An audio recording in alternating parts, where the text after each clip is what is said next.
नमस्कार। प्रादेशिक समाचार के साथ मैं आसिया नाजली। पहले मुख्य समाचार। 24 घंटे के दौरान 1600 नए कोरोना पॉजिटिव मिलने के साथ राज्य में संक्रमितों की कुल संख्या बढ़कर 56,000 के पार पहुंची। एनजीटी ने राज्य सरकार पर लगाया 130 करोड़ रुपए का जुर्माना। मुख्यमंत्री हेमंत सोरेन ने कहा, आदेश पत्र देखने के बाद लेंगे निर्णय। कर्मचारी भविष्य निधि संगठन ईपीएफओ ने खाता धारकों का बीमा लाभ 6 लाख रुपए से बढ़ाकर 7 लाख रुपए किया। और Jharkhand state cricket association JSCA ने T20 लीग के लिए टीमों की घोषणा की। 15 सितंबर से रांची में शुरू होगा क्रिकेट टूर्नामेंट। अब समाचार विस्तार से।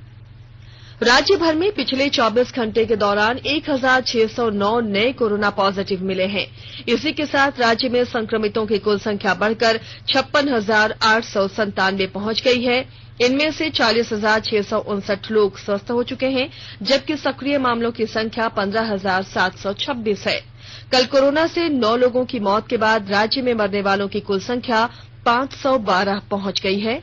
कल मिले नए संक्रमितों में रांची से 635, पूर्वी सिंहभूम से 250, रामगढ़ से 98, सरायकेला से 91, देवघर से 73, पश्चिमी सिंहभूम से 71, गुमला से 53, हजारीबाग से 46, चतरा से 45, धनबाद से 43, बोकारो से 42, गिरिडीह से 30, साहिबगंज से 21, गढ़वा से 17, लातेहार से 15, लोहरदगा से 13, कोडरमा से 11, गोड्डा से 10, दुमका और पाकुड़ से 9-9, सिमडेगा और खूंटी से 5-5 और जामताड़ा से 2 मरीज शामिल हैं।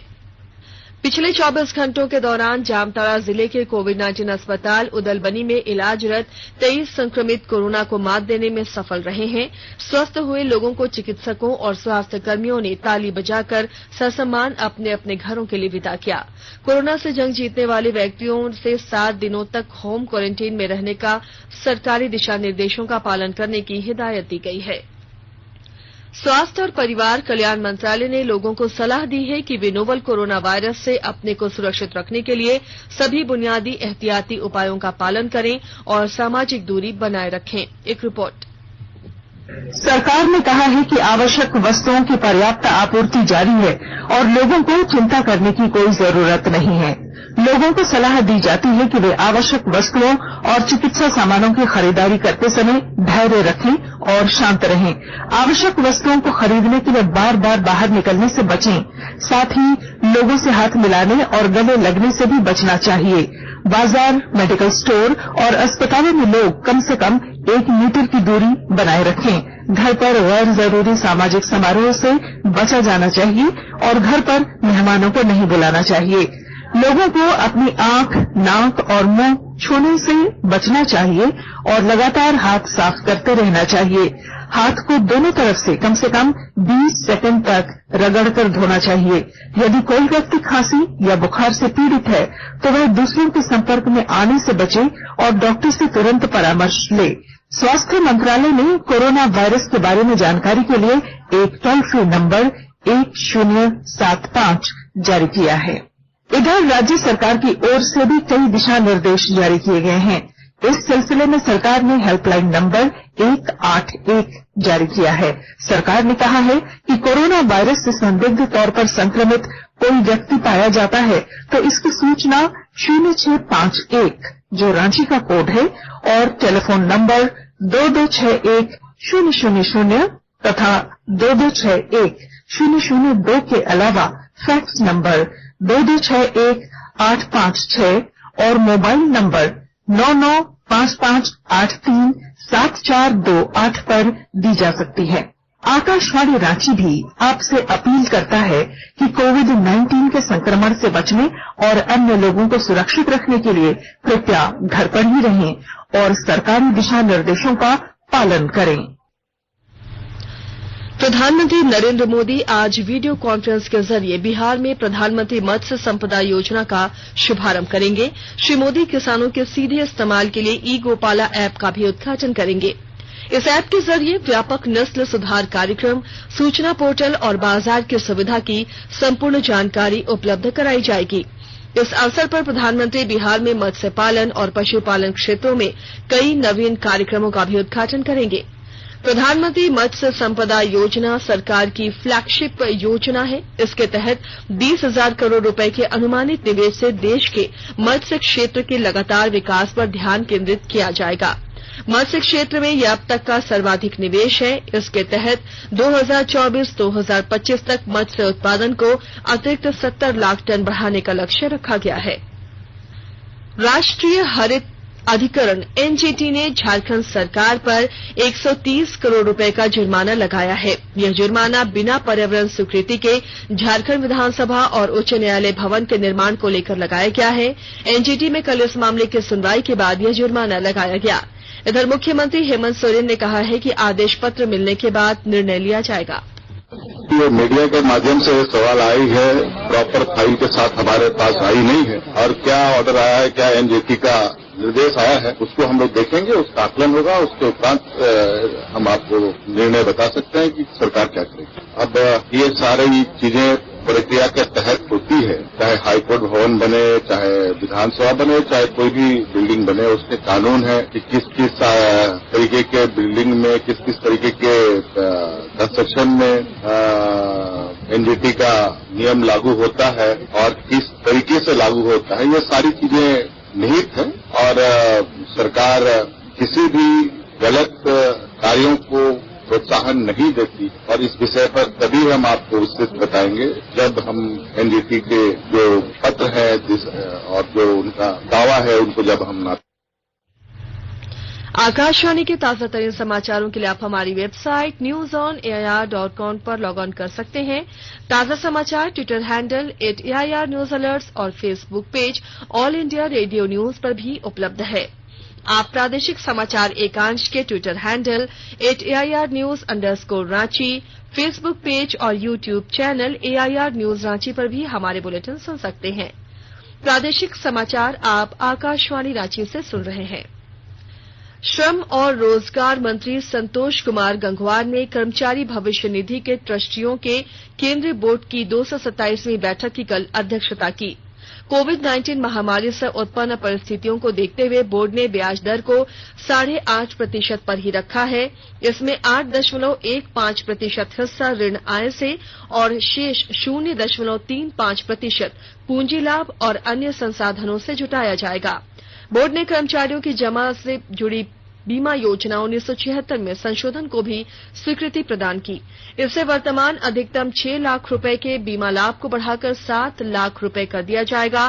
कर्मचारियों की सेवा के दौरान मृत्यु होने पर इसका लाभ उनके परिवारजनों को होगा। इस अवसर पर श्री गंगवार ने कर्मचारी भविष्य निधि तथा अन्य प्रावधान अधिनियम 1952 के तहत अर्ध न्यायिक मामलों की सुनवाई वर्चुअल माध्यम से करने की व्यवस्था भी शुरू की। इस व्यवस्था का लाभ डेस्कटॉप, लैपटॉप और मोबाइल फोन के माध्यम से उठाया जा सकेगा। केंद्रीय शिक्षा मंत्रालय शिक्षक पर्व के दौरान 21वीं सदी में स्कूल शिक्षा विषय पर आज से 2 दिनों की ऑनलाइन कार्यशाला आयोजित करेगा। कार्यशाला का पहला दिन प्रधानाचार्यों और अध्यापकों पर केंद्रित होगा, जिसमें नई शिक्षा नीति को सृजनात्मक ढंग से लागू करने पर जोर दिया जाएगा। इस कार्यशाला में राष्ट्रीय पुरस्कार प्राप्त अध्यापक और सृजनात्मक गतिविधियों में लगे अध्यापक भाग लेंगे। इस कार्यशाला को प्रधानमंत्री नरेंद्र मोदी कल संबोधित करेंगे। कार्यशाला के दूसरे दिन विषय विशेषज्ञ नई शिक्षा नीति पर चर्चा करेंगे। शिक्षक पर्व 8 सितंबर से 25 सितंबर तक मनाया जा रहा है। इस दौरान शिक्षकों को सम्मानित किया जाएगा और नई शिक्षा नीति को आगे बढ़ाने पर चर्चा की जाएगी। लोहरदगा जिले को कुपोषण मुक्त करने के लिए जिला प्रशासन की तरफ से कई अभियान चलाए जा रहे हैं। विस्तृत ब्यौरा दे रहे हैं हमारे लोहरदगा संवाददाता। लोहरदगा जिला में पोषण माह का शुभारंभ किया गया। मौके पर जिले के उपायुक्त दिलीप कुमार टोप्पो ने पोषण रथ को हरी झंडी दिखाकर रवाना किया। लोहरदगा जिला को कुपोषण मुक्त बनाने की दिशा में यह एक पहला प्रयास किया जा रहा है। कुपोषण को जड़ से मिटाना है और इसके लिए लोगों को जागरूक करना है। पोषण रथ गांव-गांव में घूमेगा और लोगों को जागरूक करेगा। धात्री माताओं को बताया जाएगा किस तरीके से हम कुपोषण को मात दे सकते हैं। ग्रामीण क्षेत्रों में लोगों को जागरूक करने के लिए नुक्कड़ नाटक सहित अन्य कार्यक्रमों के आयोजन पर भी चर्चा की गई और बताया गया कि आने वाले दिनों में लोहरदगा जिला को पूरी तरह कुपोषण मुक्त बनाया जाएगा। धात्री माताओं को जागरूक किया जाएगा, समाज के हर वर्ग के लोगों का सहयोग लिया जाएगा और लोहरदगा जिला को पूरी तरह कुपोषण मुक्त बनाया जाएगा। गोपी कृष्ण कुंवर, आकाशवाणी समाचार, लोहरदगा। झारखंड उच्च न्यायालय के न्यायाधीश एच.सी. मिश्र और न्यायाधीश राजेश कुमार की अदालत में पीएलएफआई नक्सली पवन कुमार यादव की जमानत पर सुनवाई हुई। सभी पक्षों को सुनने के बाद अदालत ने नक्सली पवन कुमार यादव को जमानत देने से इनकार करते हुए उसकी याचिका खारिज कर दी। पवन पर नक्सली वारदात में शामिल होने का आरोप है। लातेहार जिले की पुलिस ने उसे हथियारों के साथ गिरफ्तार किया था। बाद में उसकी जांच एनआईए को सौंपी गई थी। एनआईए ने जांच पूरी करने के बाद पवन के खिलाफ आरोप पत्र दाखिल कर दिया है। झारखंड उच्च न्यायालय के न्यायाधीश केपी देव की अदालत में मनी लॉन्ड्रिंग मामले में अभियुक्त अनीता दयाल नंदी की अग्रिम जमानत याचिका पर कल सुनवाई हुई। अदालत ने इस मामले में सुनवाई से इनकार करते हुए इसे दूसरी बेंच में भेजने का निर्देश दिया है। निचली अदालत से अग्रिम जमानत खारिज होने के बाद अनीता नंदी ने उच्च न्यायालय में याचिका दाखिल कर अग्रिम जमानत की गुहार लगाई थी। संजीवनी बिल्डकॉन ठगी से जुड़े 65 करोड़ 45 लाख रुपए के मनी लॉन्ड्रिंग मामले में अनीता नंदी सहित 9 लोगों को अभियुक्त बनाया गया है। राजधानी रांची स्थित Jharkhand state cricket association JSCA stadium में 15 सितंबर से T20 क्रिकेट लीग की शुरुआत होगी। इसे लेकर जेएससीए ने टीमों की कल घोषणा कर दी है। वहीं इसके सफल आयोजन के लिए कमेटियों का गठन किया गया है।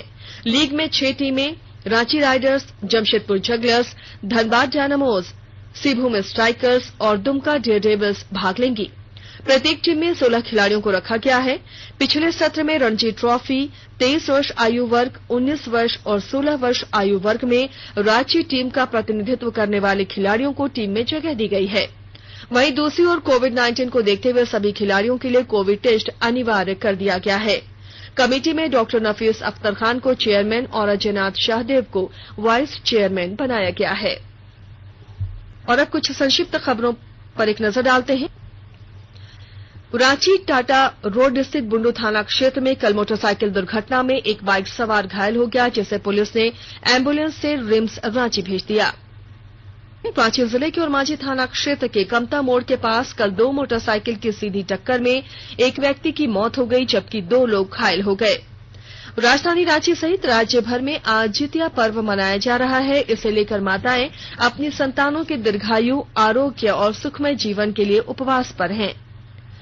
और दुमका स्थित सदोकान्हो मुर्मू विश्वविद्यालय ने स्नातक और स्नातकोत्तर परीक्षाओं की संभावित तिथियों की घोषणा कर दी है। विश्वविद्यालय के परीक्षा नियंत्रक डॉक्टर अनिल कुमार वर्मा ने बताया कि 24 सितंबर से परीक्षाएं शुरू करने की तैयारी है। और आइए अब सुनते हैं राज्य से प्रकाशित प्रमुख अखबारों ने किन किन खबरों को प्रमुखता से प्रकाशित किया है। राज्य पिछड़ा वर्ग आयोग द्वारा पिछड़ा वर्ग को 50% आरक्षण की अनुशंसा की खबर को लगभग सभी अखबारों ने पहले पन्ने पर प्रकाशित किया है। पिछड़ों को 36 से 50% आरक्षण की अनुशंसा शीर्षक से प्रभात खबर ने पहले पन्ने पर प्रमुखता से प्रकाशित किया है। वहीं हिन्दुस्तान का शीर्षक है पिछड़ों को 50% तक आरक्षण देने की सिफारिश। दैनिक भास्कर ने लिखा है झारखंड में ओबीसी आबादी 55%, आरक्षण 14 से बढ़ाकर 50% करें। भारत और चीन के विदेश मंत्रियों की आज रूस में होने वाली मुलाकात की खबर को दैनिक जागरण ने पहले पन्ने पर प्रकाशित किया है, जिसका शीर्षक है मॉस्को से निकलेगी राह। वहीं अंग्रेजी दैनिक हिंदुस्तान टाइम्स ने लिखा है चीनी सेना ने पूर्वी लद्दाख ही नहीं बल्कि कई क्षेत्रों में एलएसी पर तोड़ा नियम। जबकि द टाइम्स ऑफ इंडिया ने लद्दाख में एलएसी पर चीनी सेना द्वारा नियम तोड़े जाने पर भारत द्वारा चेतावनी की खबर को प्रमुखता से प्रकाशित किया है। उच्चतम न्यायालय ने 13 सितंबर को होने वाली नीट परीक्षा को स्थगित करने वाली याचिकाओं पर सुनवाई से इनकार की खबर को रांची एक्सप्रेस ने पहले पन्ने पर प्रकाशित किया है, जिसका शीर्षक है नीट परीक्षा 13 सितंबर को ही होगी। और अब अंत में मुख्य समाचार एक बार फिर। 24 घंटे के दौरान 1600 नए कोरोना पॉजिटिव मिलने के साथ राज्य में संक्रमितों की कुल संख्या बढ़कर 56,000 के पार पहुंची। एनजीटी ने राज्य सरकार पर लगाया 130 करोड़ रुपए का जुर्माना। मुख्यमंत्री हेमंत सोरेन ने कहा आदेश पत्र देखने के बाद लेंगे निर्णय। कर्मचारी भविष्य निधि संगठन ईपीएफओ ने खाता धारकों का बीमा लाभ 6 लाख रुपए से बढ़ाकर 7 लाख रुपए किए। और Jharkhand state cricket association JSCA ने T20 लीग के लिए टीमों की घोषणा की। 15 सितंबर से रांची में शुरू होगा क्रिकेट टूर्नामेंट। इसके साथ ही आकाशवाणी रांची से प्रादेशिक समाचार का ये बुलेटिन समाप्त हुआ। घर में रहिए, सुरक्षित रहिए और सुनते रहिए आकाशवाणी।